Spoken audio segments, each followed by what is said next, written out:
From LinkedIn News, I'm Leah Smart, host of Everyday Better, an award-winning podcast dedicated to personal development. Join me every week for captivating stories and research to find more fulfillment in your work and personal life. Listen to Everyday Better on the LinkedIn Podcast Network, Apple Podcasts, or wherever you get your podcasts.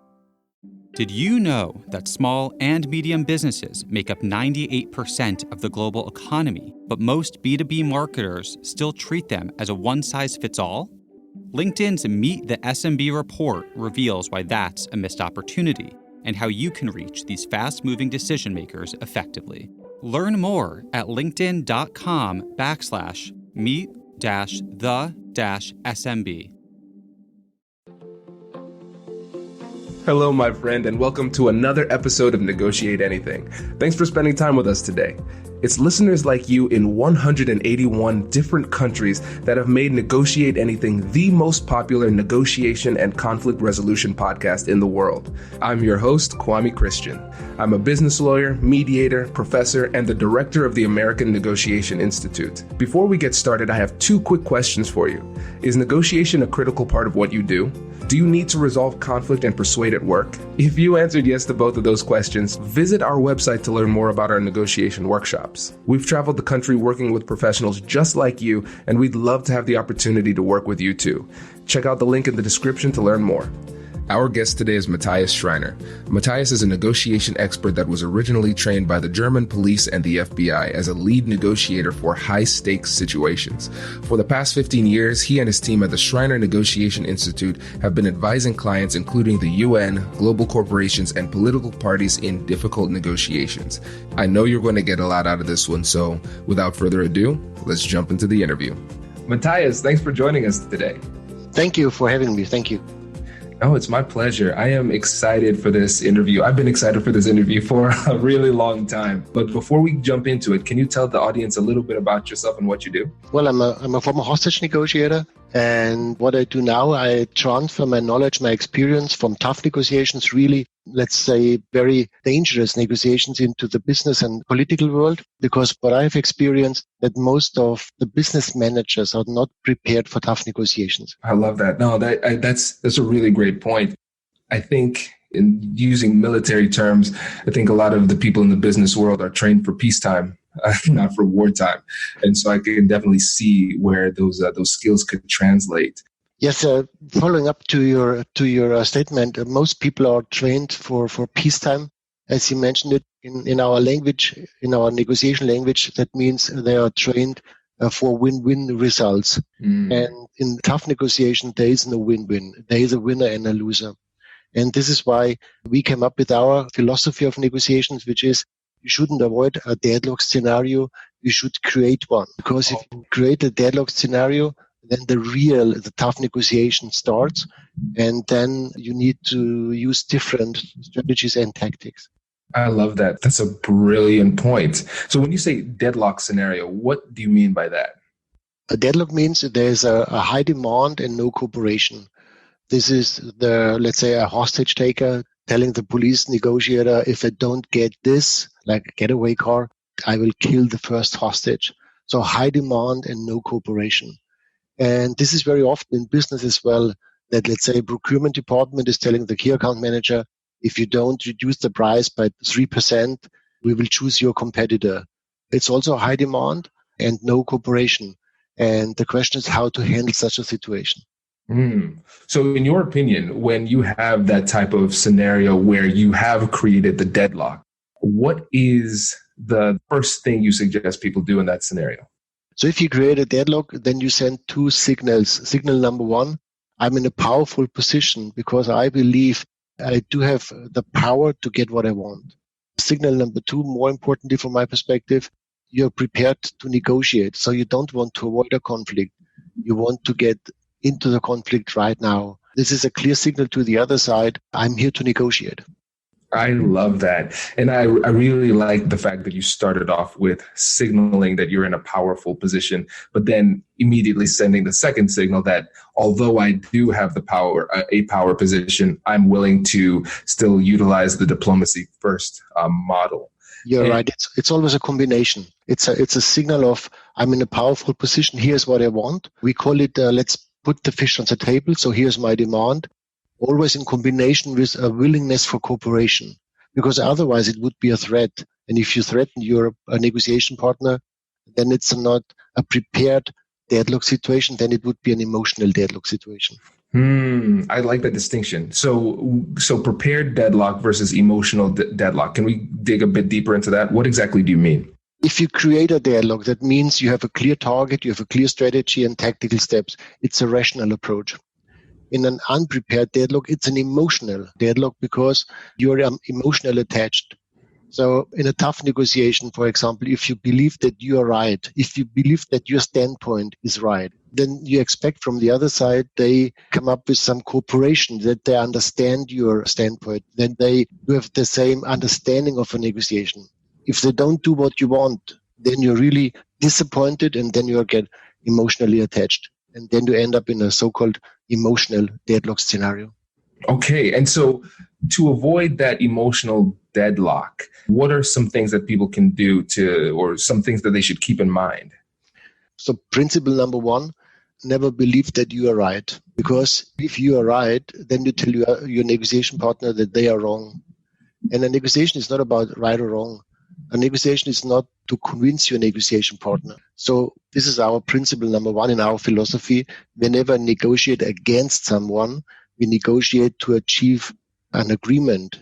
We always try to find a solution which is not convincing a negotiation partner. And this is a completely different approach. I love that. That's brilliant. And what's interesting is that although one of the first signal that you send is one of power, it is tempered by humility and respect, because you have to have a significant amount of humility to go into a conversation, not believing that you're right, with that level of openness, right? Exactly. It's exactly what you said. This signal of being in a powerful position, it's more like I'm well prepared. I know what I want. Let's negotiate. Always, as I said before, with a high willingness for cooperation. Right. Now let's move on to that second signal. So we talked about sending the signal that you're in a powerful position. And then the second signal, which is showing that you're prepared to negotiate. Let's say we are dealing with somebody who is emotionally triggered. Personality-wise, they have a high level of emotionality. What are some things that we can do to temper our approach to make sure that, or at least decrease the likelihood that they'll interpret what we're doing as a threat? Well, as a police negotiator, you learn two very important tactics. Number one, always talk about common interests. Never talk about the conflict. So say, okay, we are in the same situation. We have the same target. We have the responsibility to find a solution. So talk about common interests. And number two, it's not about being right or wrong. So you would never say you are wrong, you're not allowed to do it. It's always, from my perspective, based on my experience. So it's always about your perspective, not about your position. I love it. That's brilliant. That is brilliant. One thing that I've noticed when I've traveled doing these workshops, especially on the procurement side, there's situations where people are single sourced. So they only have one supplier for this specific need. And it's a critical supplier, so they can't simply do without the thing in question. And so at times they've had the experience where the supplier makes a unilateral demand and says, listen, I need you to agree to a price increase or we're going to stop shipment. And so the procurement folks feel as though they don't have the power. So circling back to the first signal that you send to show that you're in a powerful position, where would they find that power? Well, if someone is negotiating with you, then you know they need something. Otherwise, they won't negotiate. So if a single source is telling you, we don't need you, we will choose your competitor, something is wrong. Because if they could choose your competitor, they wouldn't negotiate with you. So if someone is starting a negotiation, then you know they need you. If they start with high demand and no cooperation, this is what we teach them. It's a clear signal. I'm in a powerful position and they have the willingness to negotiate. So if they start with high demands, then you have to start with your demand. By saying, okay, thank you so much for expressing your demands. From our perspective, it would be important to double the volume, for example, and then you are at the starting point of a negotiation. Okay, so the response isn't to respond in fear and kind of give into that threat. It's to find your powerful position and then respond in kind in a way, right? Exactly. If you give in, or if you, so what most people do, most people try to avoid this conflict. They try to offer a compromise. They try to give in. They try to postpone a decision, or worst case, they try to escalate within the company. Like, I can't decide it by myself. I need to involve my top management. This is the wrong signal, because it's a signal I'm in a very weak position and I'm not ready to negotiate. You have to do exactly the other way around by saying, "Hey, thank you for expressing your demand, and here's what I want. Let's get started." Does your company invest in professional development training? If you believe that your team would benefit from a negotiation workshop, all you need to do is go to our website, fill out the workshop request form, and then we'll set up a time to chat. These workshops are completely customizable, and we've done them all around the country. Negotiation and conflict resolution skills are beneficial across all professions, but they're especially useful in procurement, purchasing, sales, sourcing, and contract management. Our calendar is filling up quickly, and we even have some workshops scheduled for next year. If you think you might want one, I'd suggest reaching out soon so you don't miss out. Check out the link in the description to learn more. And now, back to the show. Hey you, I'm Andrew Seaman. Do you want a new job? Or do you want to move forward in your career? Well, you should listen to my weekly show called Get Hired with Andrew Seaman. We talk about it all, and it's waiting for you, yes you, wherever you get your podcasts. Small and medium businesses don't have time to waste, and neither do marketers trying to reach them. On LinkedIn, more SMB decision makers are actively looking for new solutions to help them grow, whether it's software or financial services. Our Meet the SMB report breaks down how these businesses buy and what really influences their choices. Learn more at linkedin.com/meet-the-SMB. That's linkedin.com/meet-the-SMB.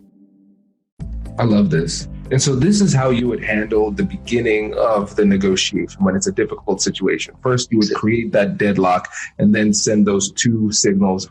One, that you're in a powerful position. Two, that you're prepared to negotiate. What would you say is the next step? What happens in the middle game? In the middle game, it's about moving. There's the so-called principle of reciprocity. It's give and take. That means if the other party is moving a little bit, then you have to move as well. So if they offer, say, to focus on a 3-year instead of a 2-year contract, then you have to say, thank you. Both parties are focusing on a long-term agreement. Could we, in addition, ask for? And then you come up with your demand. So it's, if the ball is rolling, you need to keep the ball rolling. You have to always be in this willingness for cooperation.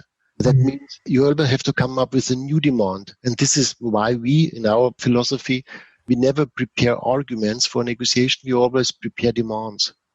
If a negotiation partner, if they start to move, then you have to move as well with the demand, not with an argument, which is completely different.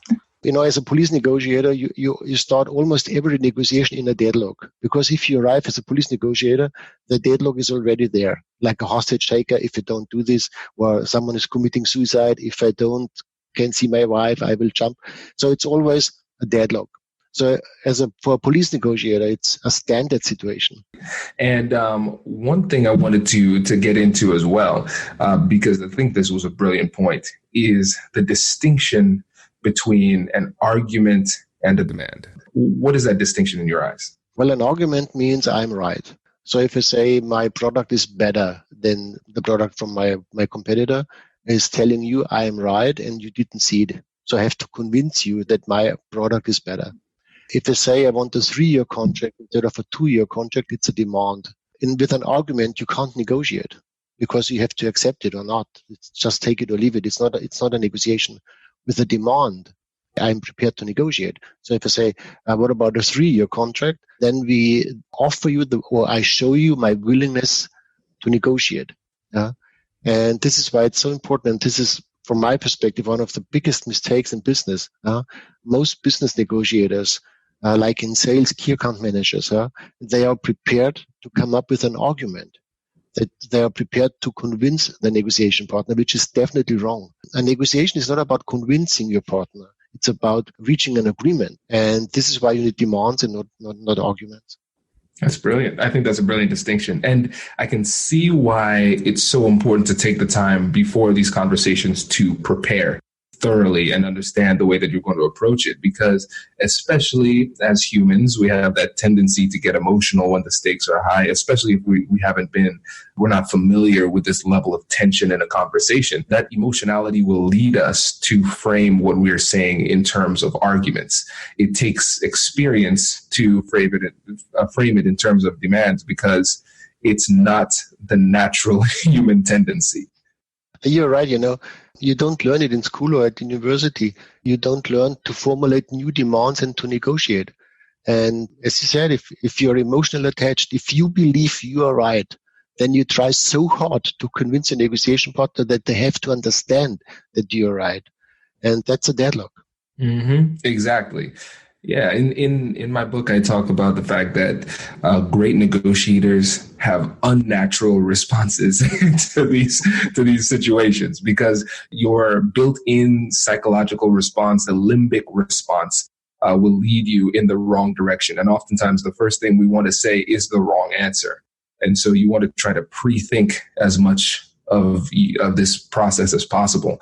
And that's why we have the free negotiation guides on the website. So if you ever are interested in learning how to prepare systematically for a negotiation, if you go to AmericanNegotiationInstitute.com/guide, you can get that preparation guide and learn more. In your experience, what are the keys to effective preparation? Well, number one is, what do I want? What's my target? What do I want to achieve? That's number one. And this is very critical, because you also have to define your walk-away position. So walk-away means if I want to achieve my target, what are the consequences? And number two, what's my strategy? And number three, the tactical topics. So during the preparation, it's very important to push yourself in this play-to-win position. That means if you prepare demands instead of arguments, you get the feeling you're in a very powerful position. Play to win means I want to win this game. Number two, after preparing your demands, you have to define your team structure, because what we see very often in the corporate setup, that teams are not well prepared, that there is no game plan for a deadlock scenario. So what we suggest is to use we call it the FBI principle. You talk to Chris Voss or Gary Neusner, to these guys, they always negotiate in a team. We call it the speaking negotiator, the non-speaking negotiator, we call them the commander, and a decision maker. In a company, for example, a CEO as a decision maker is not allowed to join a negotiation, because as a decision maker, your job is to define the target, not the strategy and not the tactics. You only have to say, dear team, this is what you want. Go for it. Then you have the commander. As a commander, you're responsible for the big picture. You talk about common interests. You talk about the future, about long-term topics. And then we have the negotiator. A negotiator is responsible for the conflict. So these guys, they start with a high demand. They are leading the negotiation, and they are moving forward with the negotiation partner. In summary, play to win and a clear team structure. It's so important in a negotiation when you negotiate in a company. That's a brilliant example. And I really appreciate what you're talking about with the FBI model.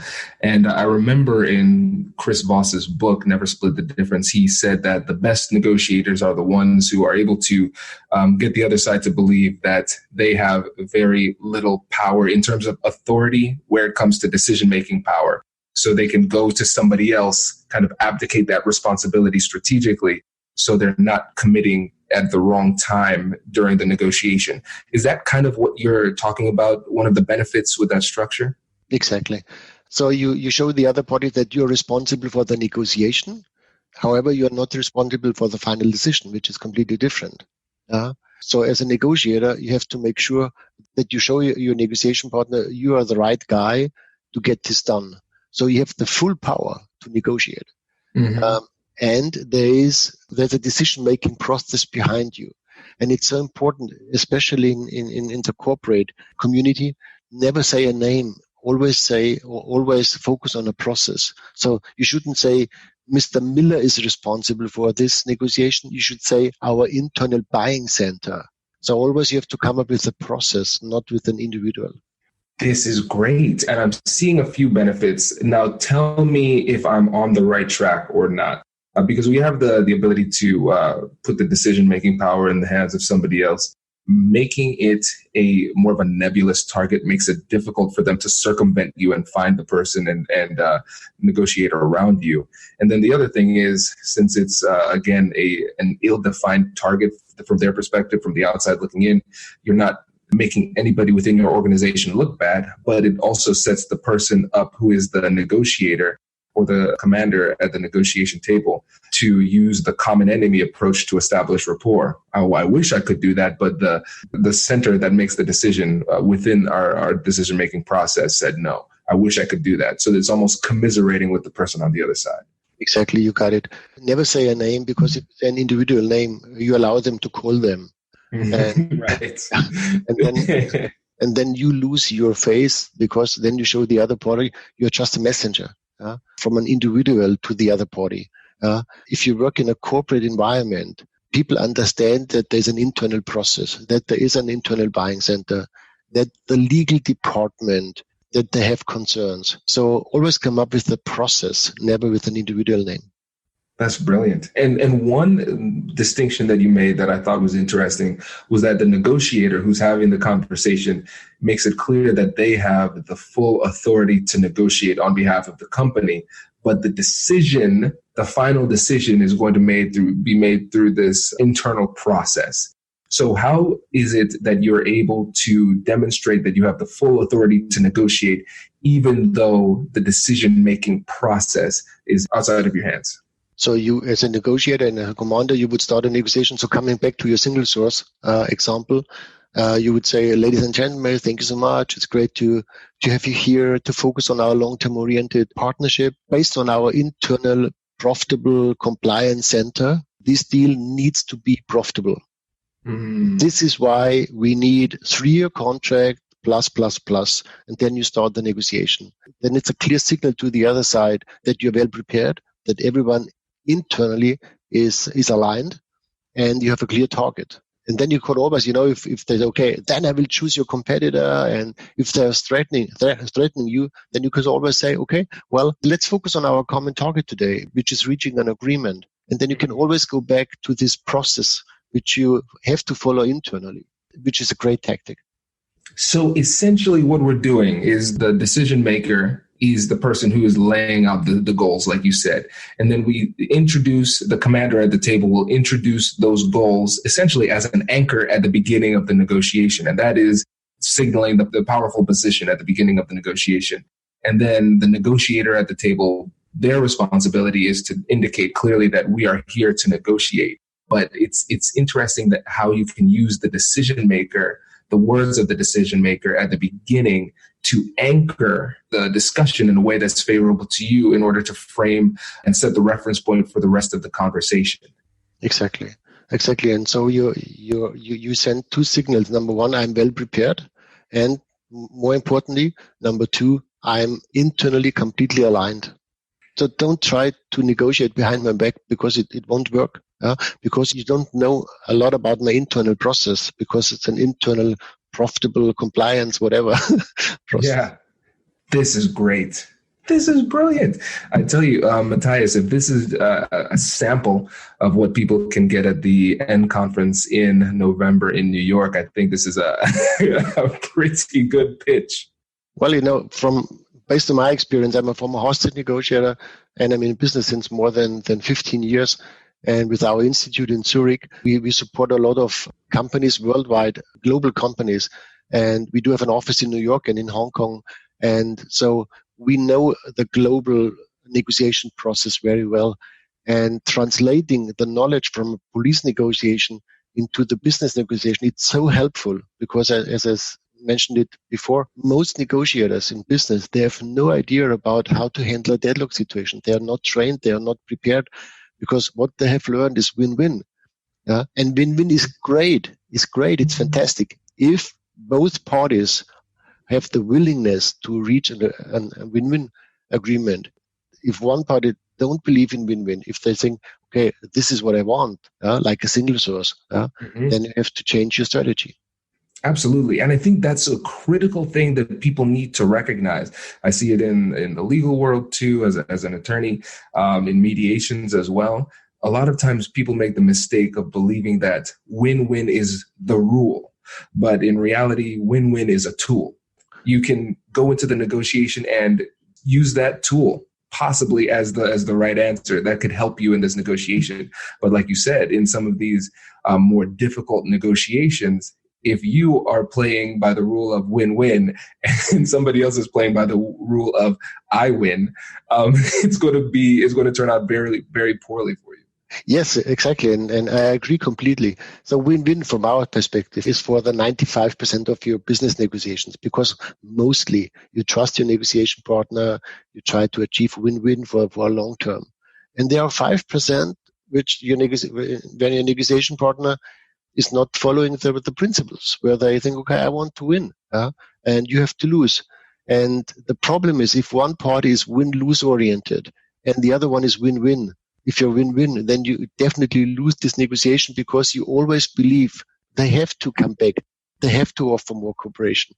They have to have the same understanding of fairness, but they haven't. That's why, based on our experience, it's always better to start with high demands, sending a clear signal, and then in the second step, let's focus on win-win. Only if the other party is also coming up with this willingness. Right. And what is really interesting, and I think is incredibly important for people to understand with the approach that you're saying, it's not a scenario where it's unnecessarily aggressive or abrasive.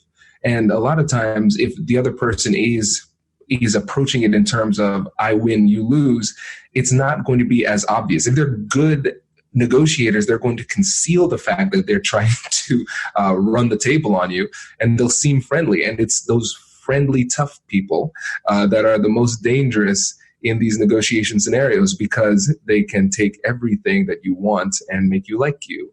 Exactly. Yeah, it's tough. And I'm sure you met some former police negotiators already. These guys are always extremely friendly and tough. And this is what you need in business as well. You need this combination. You need to be very respectful, very friendly, charming, and you need to know what you want. This is the right approach also in business negotiations. Right. This is great. Well, one thing that I've recognized is throughout this conversation is that this is not going to be the last time that you're on the show, Matthias. I appreciate it. This was really fun.